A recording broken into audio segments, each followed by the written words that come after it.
Welcome to another summer watercolor tutorial, everyone. Today we'll be painting a classic summer fruit, that being the watermelon, so let's just get right into it. First, we're going to paint the actual melon before it is cut. So you're going to take a lime green mixed with a little bit of yellow, and you're going to paint on a slightly oval shape, basically just the shape of a watermelon. And here you're just painting onto a dry piece of paper, so you're not going to paint on a wet layer first. And then we're going to take a slightly darker hue of green, and you're going to paint those angular lines spanning from tip to tip lengthwise. And you just want to make sure to angle your lines just so that it actually looks like a watermelon, aka a spherical watermelon, and not just a flat image on a piece of paper. And you're also making sure to paint the lines on as thinly as you can, simply because we are using the wet and wet technique. That paint is naturally going to bleed out into the surrounding colors, so you want to make sure you're painting on as thinly as possible so that it doesn't kind of bleed out into a blob. And while that paint is still wet, you're going to be adding darker and darker hues just to make it look more and more like a watermelon.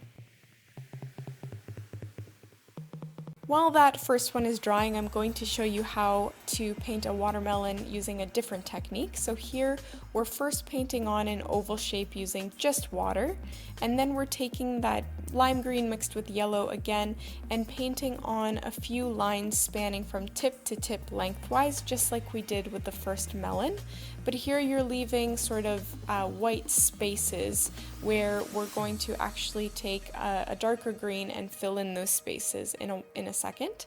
But basically you're going to take a darker green here, maybe with a little bit of black even mixed into it, and you're just going to paint those angular lines in between the yellow lime green lines that we painted earlier. You can either kind of guide the line along and dab along it a little bit just to create more realistic watermelon line shapes.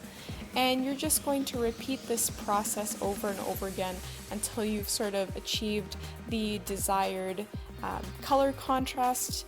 And personally, I don't really like this second technique too much. It's a little bit more complicated, and especially if you're new to watercolor, it's hard to have sort of an intuitive feel in terms of, where to put extra colors and how to dab the colors on properly. So if you're new to watercolor, I would just stick with the first technique. But essentially you're just dabbing darker and darker pigments onto the watermelon just to increase the contrast between the different lines that we're using.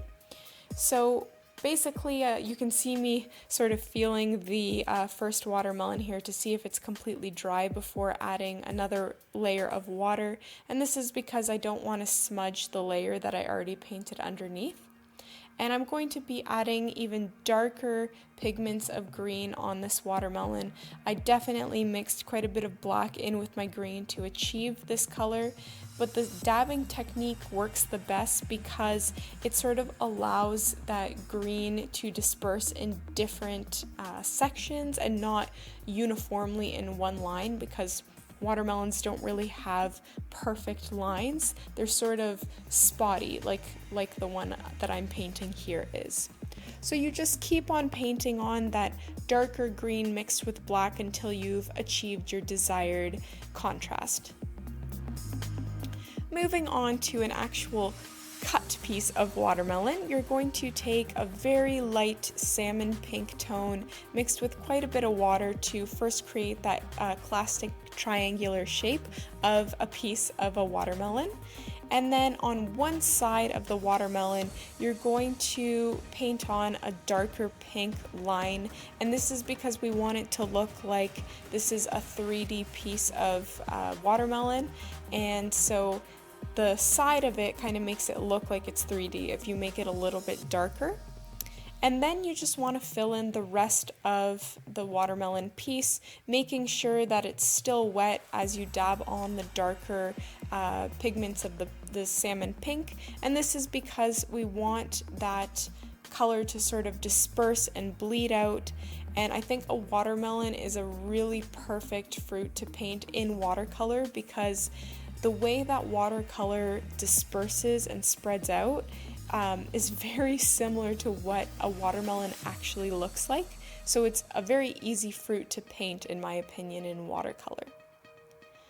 You also want to add a green husk, or I think that's what it's called, the piece, the rind, I guess, the watermelon rind. And so you're going to use that lime green color that we used at the beginning before outlining it with a darker green. And you're basically just going to repeat this process until you've achieved the desired pigment. You can even add a little bit of green or black along that line just to insinuate those lines that are on a watermelon. And you don't want to really achieve a gradient between the pink and the green rind. You want to make sure to leave a white space there, because if you look at a picture of a sliced watermelon, you'll see that there is a white space between the watermelon rind and the actual fruity pink part. Again, you just want to keep repeating this process until you've achieved your desired contrast, and I did this with both the actual fruity pink part as well as the rind. You can see me here adding a few more details using a darker green mixed with quite a bit of black, just so that we achieve those lines that we painted earlier on the actual melon itself. Mind you, I know I should have just left this watermelon the way it was, but I wanted to add some black seeds, which you'll see me do in a little bit. Here I'm just adding even more contrast to the watermelon, because when watercolor dries it sort of fades out, so I was adding even a little bit more of the lines, a little bit more blackish green, this time using the wet on dry technique just to intensify that contrast. But anyways, back to the seeds. I painted on some black seeds onto the cut watermelon slice, which you'll see me do in a little bit. And I did regret that, because if you look at an actual watermelon, the seeds aren't completely like black. They're sort of faded out. And so what I ended up doing, and what you'll see in the final picture, is after I painted on the black seeds, I actually went over them with water and sort of faded them out, and then even added a little bit of that salmon pink color over top just to fade them out even more, and that made it look a lot more realistic than these super black seeds sticking out, because usually they're quite faded since they're in the actual fruit. They don't all just sit on top of the sliced fruit.